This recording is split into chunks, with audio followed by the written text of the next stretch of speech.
Hello and welcome to the Wealthy Wellbeing podcast, where we talk about all things health, fitness, real estate, and entrepreneurship. I'm your host, Zach Bush, and today I have a very special guest, friend of mine, Karianne Klomp. Karianne, thank you so much for coming on the show today. Hey, thanks for having me. I'm excited to be here. Yeah, so we connected probably a few months ago. I know you're focused on the capital side of things, and you're also into health and fitness. So that was like immediately like, oh, she's raising money, which is awesome, but she's also cares about her body, and health and fitness is a big part of her life since it's a big part of mine. It's like, let me reach out. So that's how we've initially connected. And I know a little bit about your background, but why don't you give everyone a quick summary on who you are and what got you to where you are today? Yeah, I started with rentals a few years ago, but the last year became a full-time real estate investor. And yeah, I focus a lot on the capital side. So I have business partners who they are my boots on the ground. They are with the GCs, and I find the private money or find ways to fund it either with relationships, hard money, all the money parts, which is super funny because I was the remedial math girl all through high school.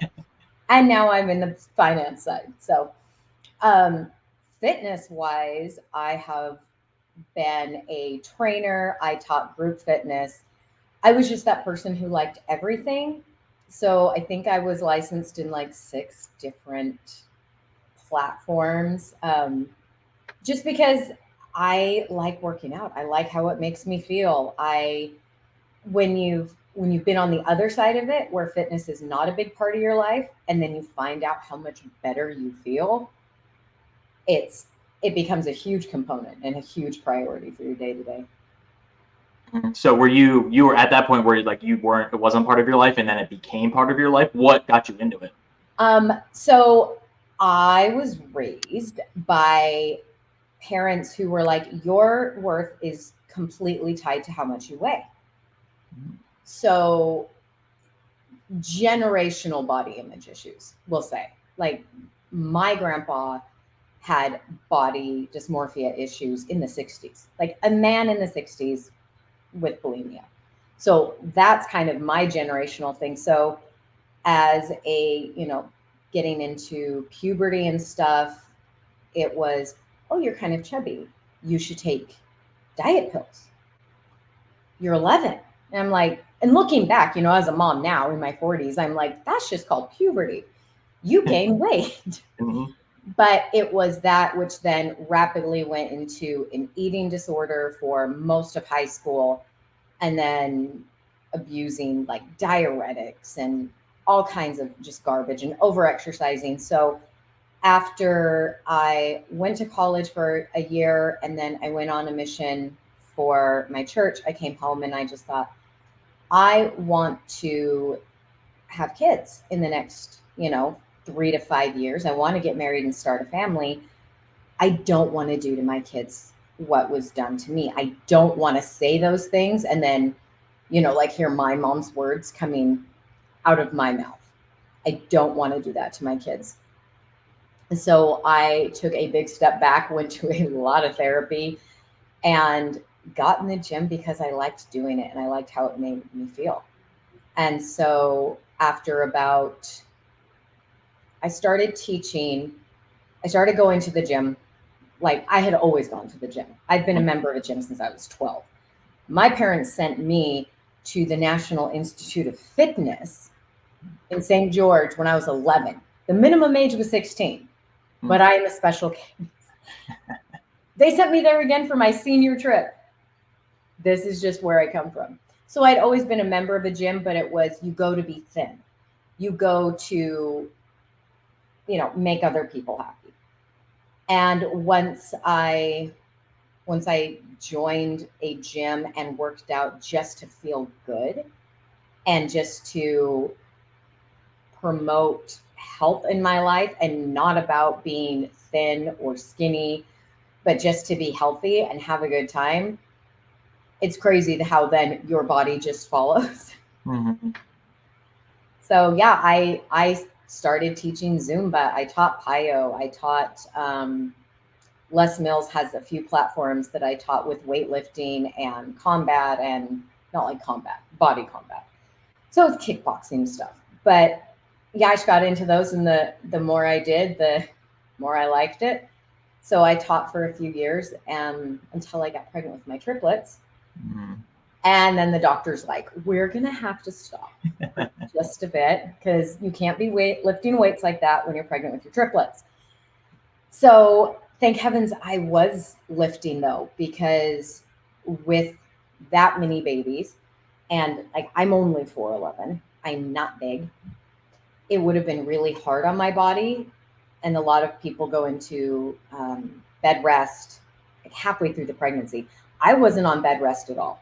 I was 57 inches around, and I'm 59 inches tall. I was a ball. I was me with like a torpedo.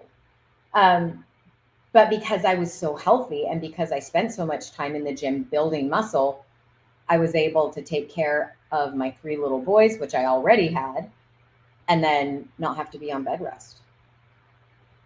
Yeah, the fitness base level, like when my wife was pregnant, she's been going to the gym, and she definitely, she got fortunate that she had an easy pregnancy, but it definitely comes back to having that baseline health. We're eating well in general, right? It's not like we're making that change as soon as she gets pregnant. She has the baseline strength and conditioning from the gym.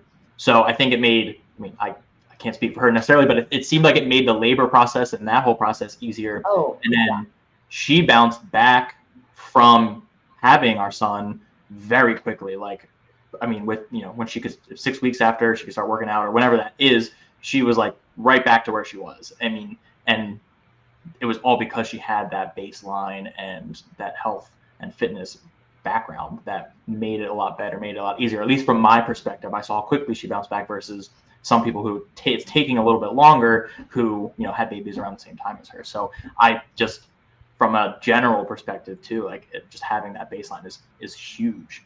Oh, and it really is. It's especially labor wise and recovery.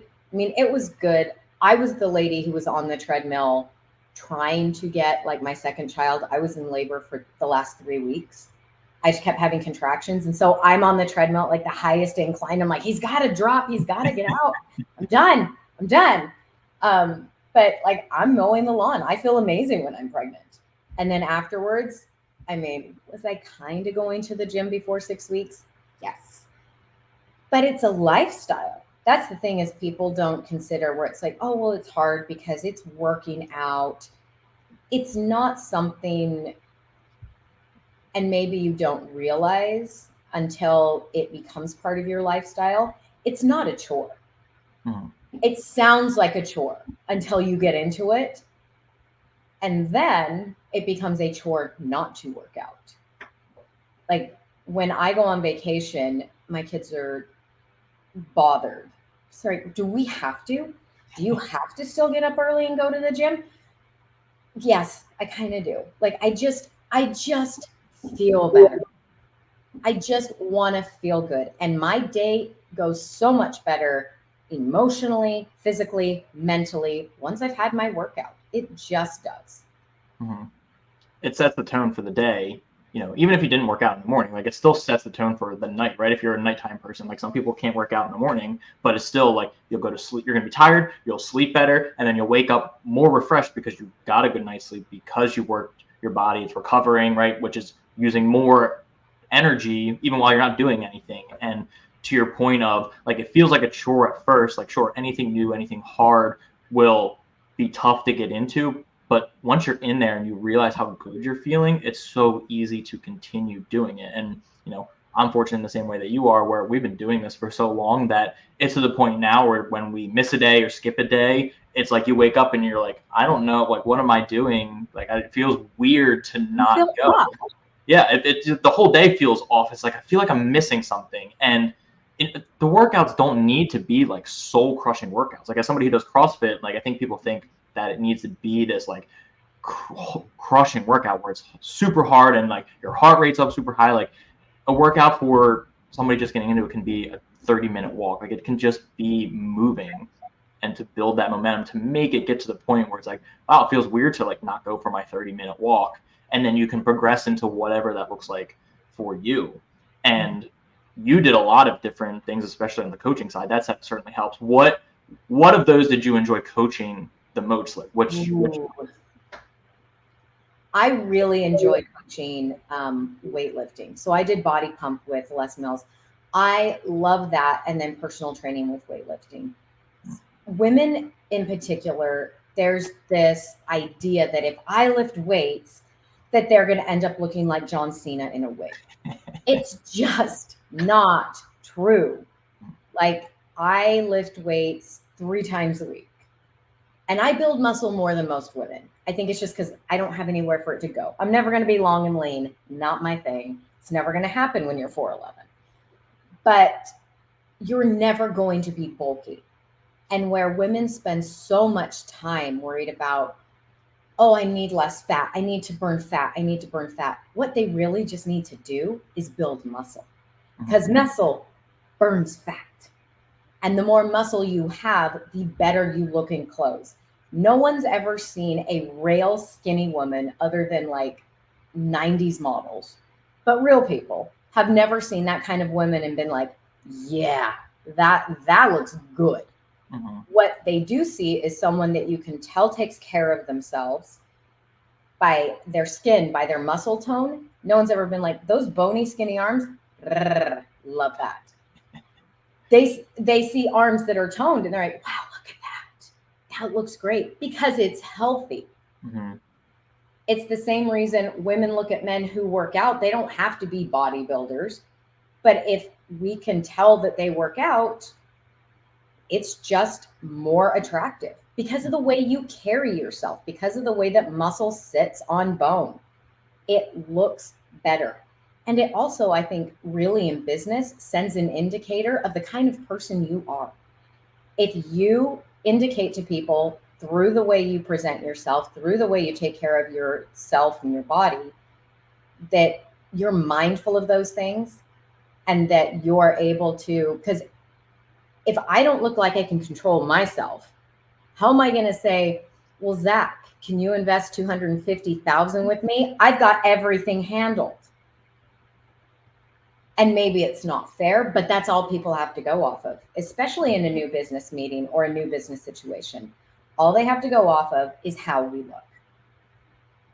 Yeah, and to your point too, it shows consistency, it shows dedication, which will automatically give you that leg up or that first impression that, like, I am a consistent person. You can trust me because I've dedicated time to myself and my body, and that will translate to other areas. And the other thing too is that it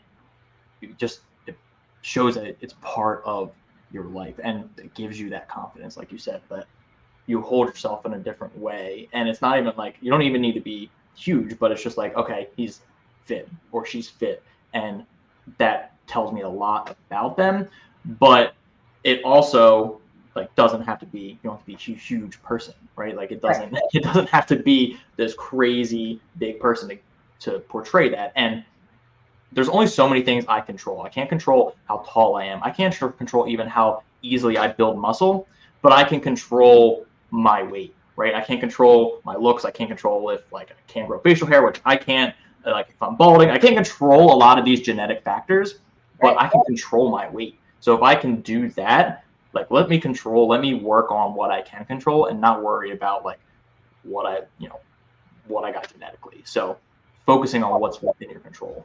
And don't you think that just helps lower your stress, knowing where it's like, I can let go of all the things I can't control, focus on these few, and really be able to dial in on those. Also, I find working out gives me not just obviously like the physical endorphins of, just getting your heart rate up there and feeling good, but it gets you in this peak state where, like, I have amazing ideas when I'm working out. I have taken to a little notepad because I don't want to be the jerk on my phone constantly at the gym. I don't want them to be like, is she checking Facebook? No, I'm not. I'm writing notes because I'm having ideas. But when you're in that peak state, that's a great time to be thinking about new ideas you have, how to implement new things in your business, new, plans for your family, how you're going to grow your team. When you're in a peak state in any way, it's going to carry over. Peak state in your body, peak state in your mind. Everything's going to flow better. And ironically, I say that because I know nothing about sports. I've read like 3 books in the last month from sports psychologists and people who work with pro athletes. Amazing books. The problem is they're from sports guys. And I'm like, I don't know what this pass is. I don't. Can we get to the other stuff? Mm-hmm. But what they all really, really dial in on is the mental and emotional side effects that are so good for us, and the things that it helps us with in the future, where especially women, like I'm in my early 40s. This is when we lose muscle. This is when osteoporosis starts. This is all these things start. Like for all the women out there, these are when those things start creeping up. And men too, by the time they get to 50, they are losing muscle. So you can't just be like, well, I'm going to do the same workout that I did when I was 30. I mean, you can, but you're not going to get the same results. Men's testosterone is going down. Their appetite, what their body needs, is going down because they're losing muscle. They're still eating the same. And then they don't know why they're 70 and can't fit in their suit. I'm speaking from personal experience with my dad. Can't wear a suit that he bought 30 years ago, but he's doing the same workout that he did 30 years ago and is on the same eating plan I gave him 15 years ago. So with fitness and anything else, we have to learn and grow and tweak things for where we're at and for where we want to go. It's not just set it and forget it. Yeah, and that's where that self-reflection comes in too, and analyzing. I just did a podcast with Creighton Bertrand and Nathaniel, and we were talking about that, where it's like, hey, you can do these things, but you need to go back and look, like, what have I been doing? What's been working? What's not been working? What have I been enjoying? What have I not been enjoying? And that will help you go, okay, this is working. Cool, let's do that. This isn't working. Why isn't it? What do I need to tweak? That way you can continue to adjust. Because like you said, it's not linear, right? Business, health, fitness, like you can go this way and then something's going to drop off. And now I need to figure out how to keep it going that way, or how do I keep it leveling out? And that might be changing out your workout routine, going less days, or just going the same amount, but changing the volume or the intensity, the food, right? Maybe I need to eat more protein and less carbs, whatever that might be. You need to play around with it. Unfortunately, it's not like a magic formula for it, but you just got to do something and then reflect on, hey, how did that work? Or did it work? Did it not work? And go from there. And I think that's super important to remember.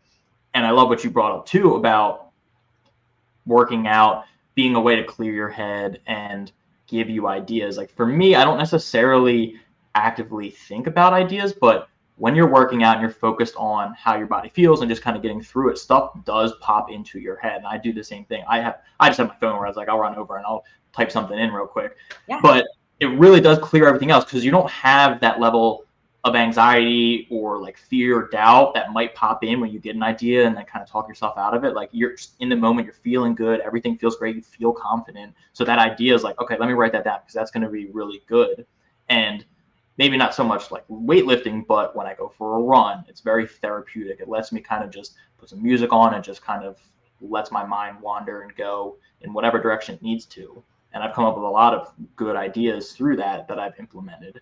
One of which I was actually doing a triathlon. It was a 23-mile bike ride. I was on the bike, just kind of cruising around, and we had a competition coming up in 3 or 4 months. And something that I wanted to implement in that competition came in. And I think that's just from the stress gone away and just kind of feeling really good. And we implemented it. It went great. And so I think that's like, all these other things in health and fitness that aren't just like getting skinny or building muscle. Like those are great, but I think you get a lot of other side effects that are super positive with very minimal negative side effects, right? I mean, sure, maybe a chance of injury increase, but like I would take that any day of the week versus my health suffering long term. Well, and only more injury because you're doing CrossFit. Yeah, that's part of it. Actually, surprisingly, most of my injuries have been non-CrossFit related. Soccer. Really? Mostly soccer related, yeah. So physical contact and Yeah. But you know. I have an orthopedic surgeon in my neighborhood, and he asked me what I did, and I told him. He goes, "Oh, you don't do CrossFit?" I said, "No, why?" And he's like, "Because CrossFit bought me a boat." Mm-hmm. I'm like, "Yeah, yeah," and you know, I really feel like when we are, I don't think there's any negative side effects. And you hear people say, "Well, I'm sore." I personally, when I change my workout and I am sore, Love it. I wake up and I'm like, Yep. yes, because then I know I did something. And when you've been working out so long, when you go to the gym, you're like, nothing. You get up the next day and you're not sore at all. It's like, oh man, I should have worked harder. Mm-hmm. And I'm not good at ideas with weightlifting either. Like, because if I start thinking about things, well, I'm like, Mm-hmm. I was doing squats the other day and I was thinking about pretty deeply. And I had a lady come over and ask if I was okay, because apparently I just paused at the bottom of a squat for like a minute and a half. And so she came over, she's like, "Are you okay?" Because I had a big barbell across my shoulders.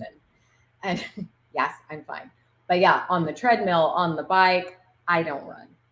If the Lord wanted me to run, I would have more than a 24-inch inseam. I am not a runner. But it clears so much out. I think fresh air, nature, oxygen, all those things pumping through your body. You can't have fear when you're getting ready for a triathlon, Zach. You know, like you have all this opportunity without all the garbage that comes with it. And it really is. It just cleans everything out, makes everything very clear. Mm-hmm. For sure. So what? So you have a lot on, right? 6 kids, right? I have 6 kids.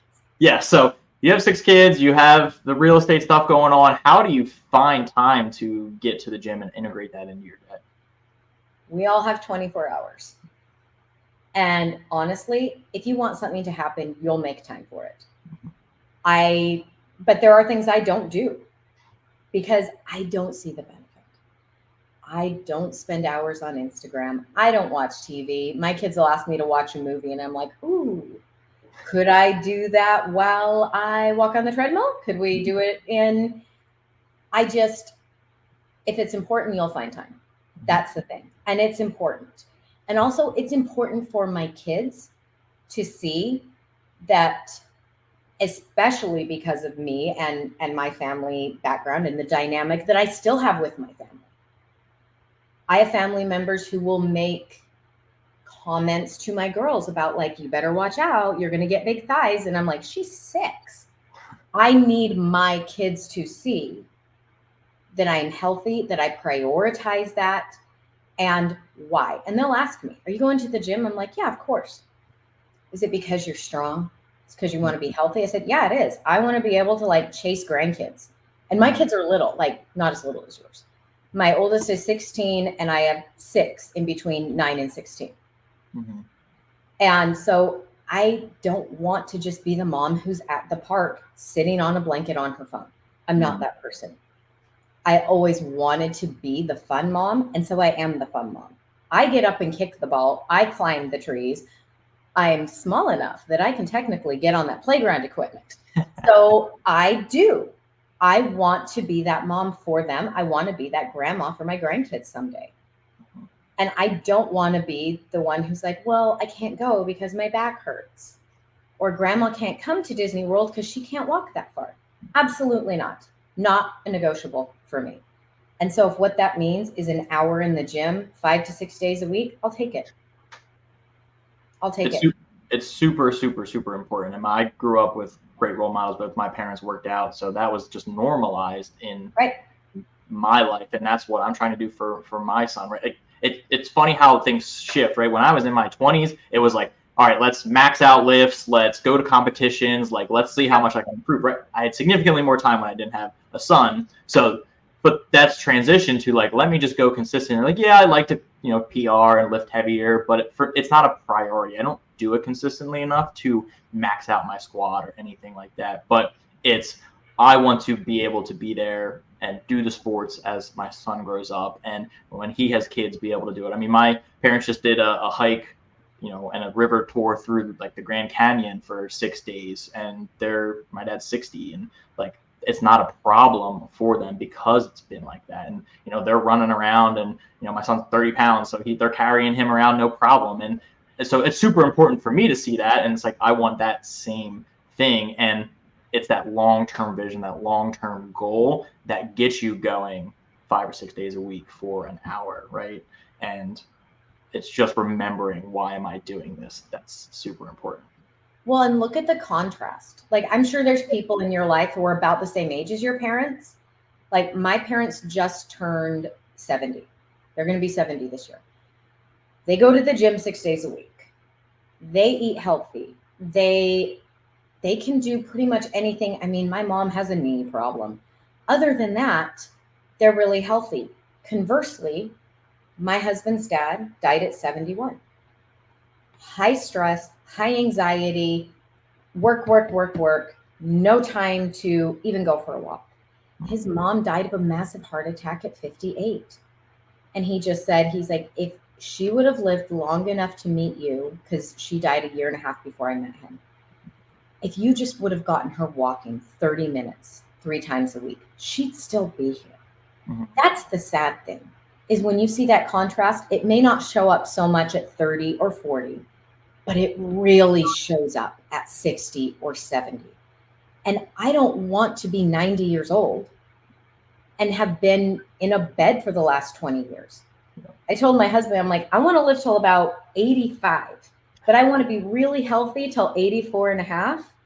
And then I can take a few months to decline. That's fine. I need my kids to have a little bit of time to process, and then I can die. And I'm fine. But if I don't have that quality of life, what are we doing this for? 100%.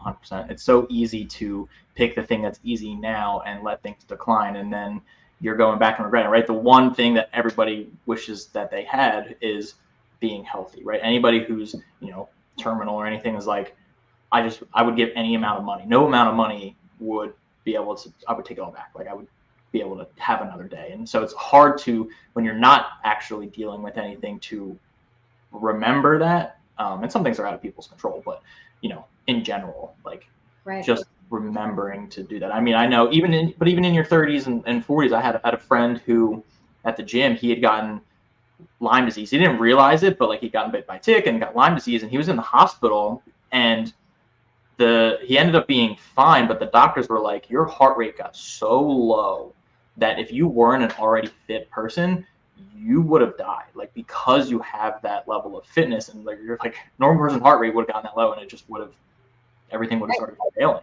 Or even people that get in a car accident, and it's like, because you have the strong bones and the strong, you know, muscles around protecting you, being fit saved your life. And obviously those are extreme cases, but it's still something to remember when it's hard and you don't feel like going to the gym. Well, and even so, my husband is chronically ill and disabled after getting COVID. Now, he was never a workout guy, but we'd go for walks. You know, we had little kids. We'd go to the park and play. What he wouldn't give right now to be able to just go and play tennis with my boys. He stands on the edge of the court, and if he walks away from the fence that he can hold on to, he has to put the racket on the ground so that he doesn't fall over. Like, we moved to Florida for his health because it's about 15% better at sea level. We rented a house with a pool because that is the only time he doesn't feel like he's in the middle of a storm and he can't stand up straight. That's the only time. If he had even a week where he could just feel like a normal 45-year-old guy, that's all he wants. All he wants now is to be able to do things with his kids, and it kills him that he can't. And it's hard to watch, but I think that pushes me even more, where it's like, I've got to be able to do all these things. I can't be the mom who's, even though I am the only one who can work, I can't also be the mom who's only working. I also have to be the mom who can run around a tennis court with a son who's a foot taller than me and very long legs, and I have to be able to play with that. That's the priority. It's not about it's not about, oh, I need more time for this. It's really, you have to make time for the things that matter. No one ever gets to the end of their life and says, geez, I really wish I would have taken those extra calls. Or I really wish I could have gone to more meetings. I feel bad that I missed out on the meetings. I thought they were great. No, they get to the end of their life and they say, I wish I would have spent more time with my kids. I wish I would have had more time to go on vacations with my spouse. They never say, I really wish I could have answered more emails while my kids played at the park. And it's keeping that bigger perspective. Life is not about, I mean, you get to a certain point where money gets rid of certain stressors.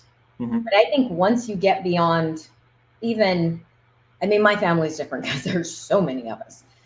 But I would say 200,000 a year, once you get beyond that, that doesn't buy more happiness.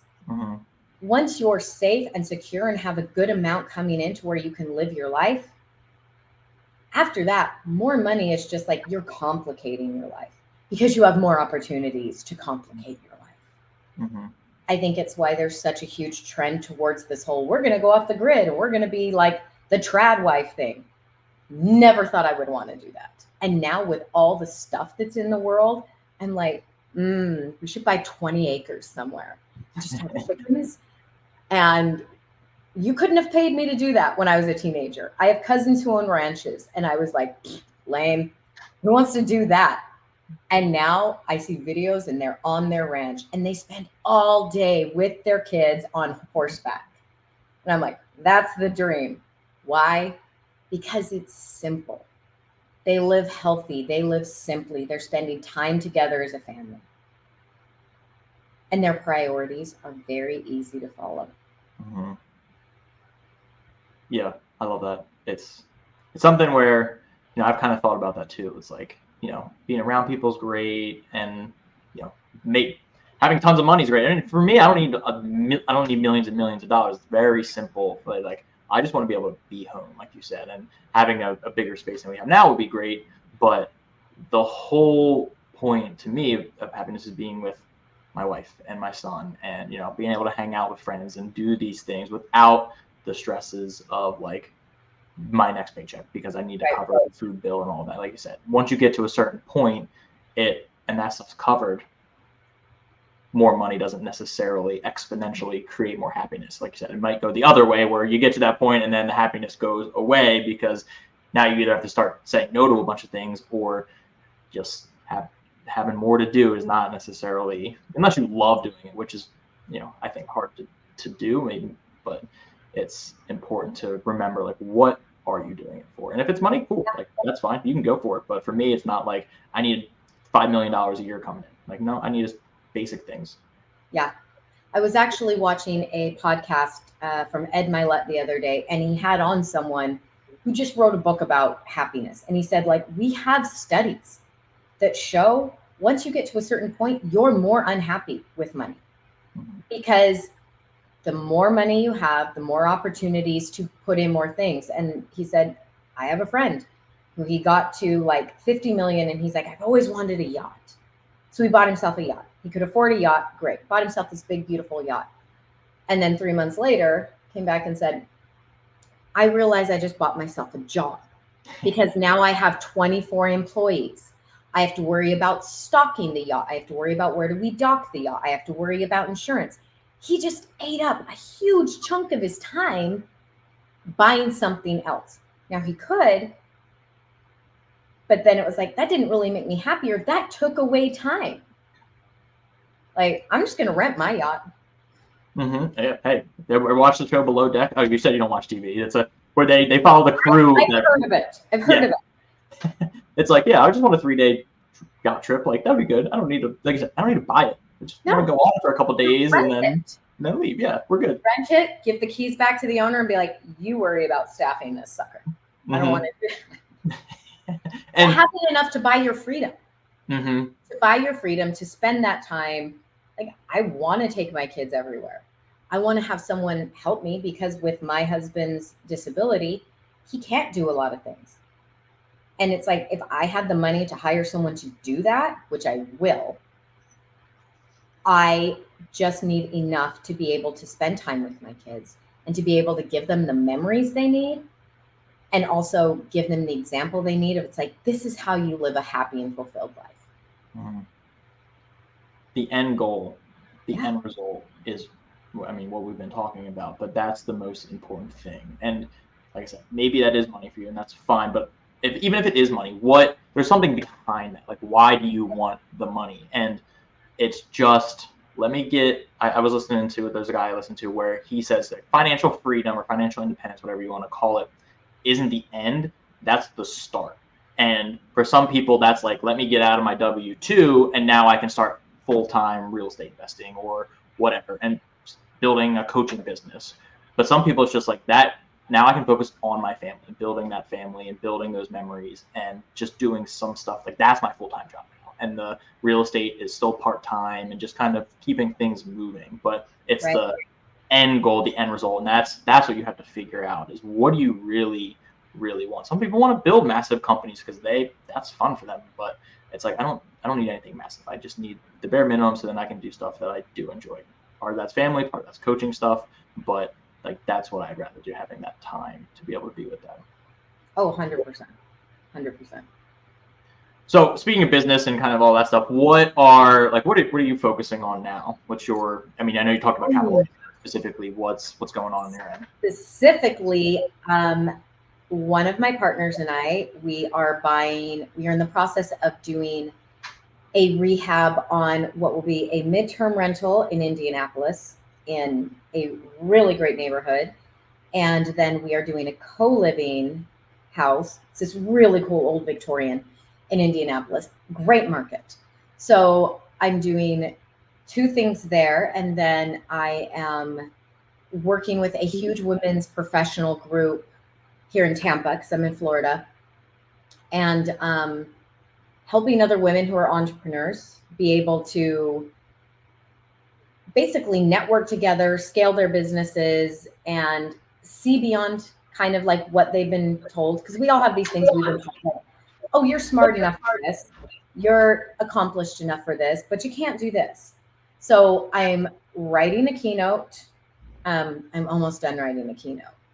If you ever want to get to know yourself, try and write a keynote that you're going to talk to thousands of people about. So I'm writing a keynote, and it's very much focused on kind of becoming that version of yourself that you want to be, like finding your hidden potential, but that in doing so, it's always underneath the hard. Mm-hmm. Some of the most beautiful moments in our life come right after we go through something extremely hard. And it's not because all of a sudden the hard went away, because I think there's that misconception. Oh, things got easier. No, that's almost never the case. It's not like, oh, well, my wife had cancer and now she doesn't. So now we're through it. That's almost never what's going to happen. It's that you become stronger. You become a newer, better, more resilient version of yourself. And then you get to build on that. And that new version can tackle the bigger problems. And then you come out polished even more. It's kind of like, it's very much like a diamond. You know, like you dig it up, it's under a lot of stuff. And when it first comes out, not beautiful, not sparkly, but it's through the pressure that it's created. It's through the molding into something hard and unbreakable. It's a process. And we can choose to become a diamond, or we can crumble. But once we come out of it, and that pressure and that friction changes us, we become something really, really, really valuable. Mm-hmm. And so I'm speaking on that. And then, so I have some stages that I'm speaking on soon. And then I will be launching a podcast probably in January. I'm not trying to do that with 6 kids during the holidays because I feel slightly busy.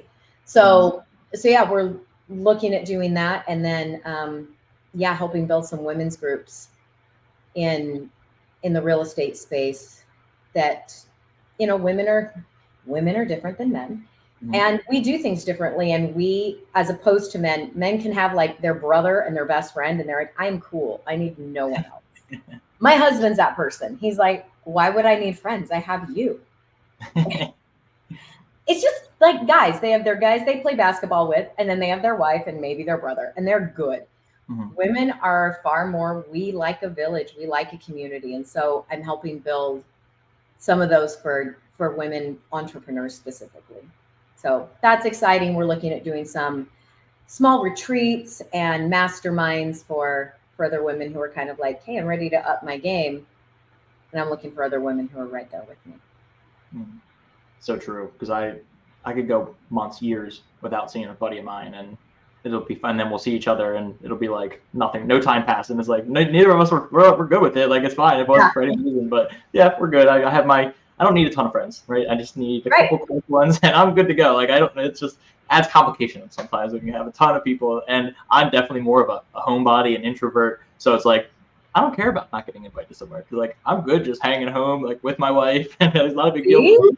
Yeah. But see, and even in business, women are different. Like, men are very good at transactional stuff. And so they're very good at like, get the deal. For me, especially when I'm raising capital, it is all about the relationship. Like, and I tell all my new lenders, we get on our intro call and I'm like, just so you know, so I give them my disclaimer, like, you know, I'm not a lawyer. In case you can tell, I'm not a lawyer. And also further disclaimer, and I will say this, further disclaimer, I will be one of your best friends, because I don't want people who lend with me once and are like, that was fine. I become their friends. Like, I am in the relationship business. Yes, I work with your money, but I also want to know about your wife. I want to know about your kids. I want to know where you're going for spring break and can I come? I hang out with people who I lent with and I talk with them a lot because I love the relationship. I love the connection.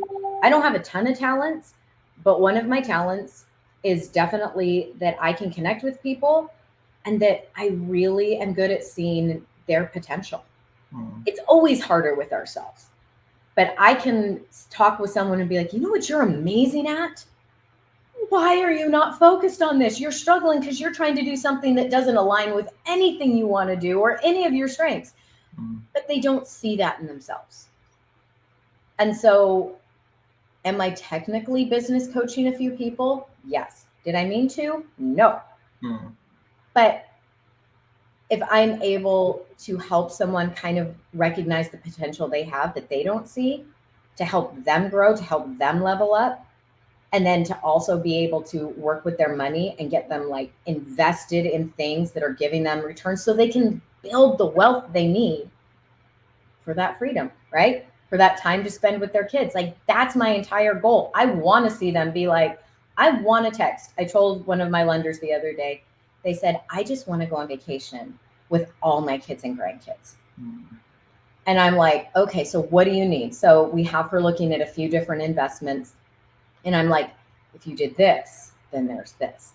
And so she sent me a text today of all her kids and grandkids. And she's like, 18 months. And she's planning it. She's planning it because with our projections of what she's invested in, even adding like, I mean, we always add contingencies where it's like, what if it goes 30 days late? What if it does this? But even with all that, with the things that I got her in, 18 months from now, she's taking all her kids and grandkids on a cruise. Good for her. It's going to be, that's what she wants. It's not about the money. She wants the money to buy the time to spend with her family. And if I can help do that, like, that's all I want. That's all I want. Yeah. The end result is where she's starting at. Now you can help her through that, right? The coaching from the fitness side is coming over into the business side. And part of coaching is building relationships and becoming friends with people. And something I'm trying to get better at, because I can be in the island by myself and, you know, like I said, transactionally be like, hey, like, I know we haven't talked in a while, but like, here's how I can help, or here I saw something like that you needed, then that conversation starts again. So that's something I'm working on, is like, how can I continue to build the relationship and just say like, hey, how's it going? Just shoot a text over to people, because it is easy to just kind of get stuck in tunnel mode and not remember that this is relationships. And I do enjoy building relationships and having more friends and learning about more people. But on the capital side, certainly it's more important. And for somebody like you you want to help them first. Like, you haven't talked about like, oh, I want to do this, I want to do that. It's like, how can I get to your goal? Like, this is your goal. What can we do to get there? And that's, I think, super important. Well, I think for me, like, I realize that'll come. Mm-hmm. That will come. If I get people where they want to be, all that we can do, as whether it's capital raising or sales or marketing or really anything, if we can get people to believe in the promise that we're giving them, like, I see that your goal, it's not to make 18% a year APR. That's not the goal. The goal is to take your family on a cruise. And if she can believe in me enough that I can get her to that goal, then the money will come because she believes in me. And then she's referred her neighbor. And then she's like, once this comes back, then I have 4 or 5 other people because you're just the cutest. I remind her of her granddaughter. But it's like, that will come. That will come. And I do have things I want, but I know that it will happen because I'm so focused on the level of integrity I work with and on how I do my processes and on how I work to make sure I'm getting people in things that are not just good for them financially, but that make them comfortable. I never want someone to be in a deal that, even if it's super secure and great returns, if they're not comfortable, that's so much stress they do not need. And I won't do it. I won't do it because it's not worth it. Stressing about money is one of the most frustrating things in the world. So I'm definitely not going to put you in a situation where it's like, if that goes 30 days late, I can't make my mortgage, then this is not for you. Mm-hmm. Or you don't actually have 75 to lend. You have 60, because I'm not doing that to you. Yeah. But for me, like, that's really just the way I look at it. If my intention is to help people, if my intention is to make a connection with them and to get them to like me and see who I am and what I want for them, and that my intention and motivation to work with them is strictly to help them, because it is, like, I can't help it. I just want to know everyone and I want to help everyone. It's a fatal flaw and a great characteristic. It's a double-edged sword. Uh-huh. But what I want will happen. I'll reach my goals. I will. But I think you're far more likely to reach goals with the kind of people you want if you create those relationships first. Because that's what I want at the end of the day. Let's go with this. I will have a retreat in a few years with all my PMLs and be like, we are renting this out. It is amazing. We're all going to hang out. Yep. Like, that's the goal for me. And to get to the point where it's like, hey, I've done 2 deals with Karianne. She's a ball. And I want to do more with her just because I like her and she's really good at this. And I don't want to be good at it. I want people to say, oh, she's the best. She's the only person I'll work with for this reason, this reason, this reason. And also she's a blast. Because I am a blast. But that's the point when they're referring the people who know them and who trust them. When I start getting those referrals, would have just happened in the last few months, where I have people who are like, oh, I did a deal with you and I'm bringing in my dad. That's huge for me. Mm-hmm. And that's a great sign when things aren't maybe like, I feel like maybe traction isn't going the way it should be. Those are all preconceived notions I put in my head. But when I feel those things, I then look and it's like, what kind of things am I seeing? I am seeing people who were terrified of lending 6 months ago, now recommending their mom, who's on a fixed income, but has a huge retirement account that won't last her entire life, but will make a good investment for her future. When that starts happening, those are measurable goals where I'm like, see, I'm on the right track. Mm-hmm. I'm doing the right thing.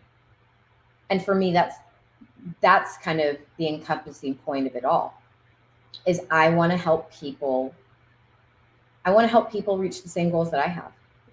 I want to spend more time with my kids. I want to have the freedom to do what I want to do financially and with people I care about. And I want the same for them. And that's just bottom line for me. I want them to have everything that I want for myself.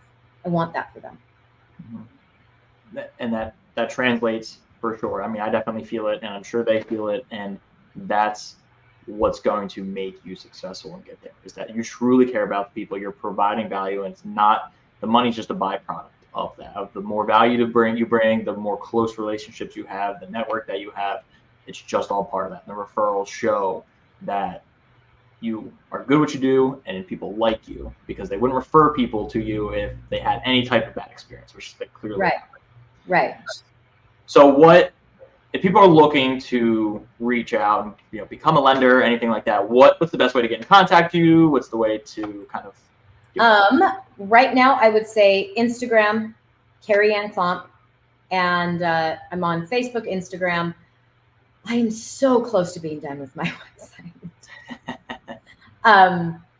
But yeah, reach out to me on Instagram, reach out to me on Facebook. It's the same name. It's just my name. And yeah, I'd love to help anyone get into something where it's like, build your wealth, build the wealth you need, buy the freedom that you want. Love that. And I'll include those in the show notes too. And if your website's ready to go, we'll include that in because this will come out in a couple of weeks. We'll just put my website in there so that I'm motivated to get it finished. How about that? Perfect. That works for me. Well, Karianne, thank you so much for coming on. It was a blast. I appreciate it. Thank you.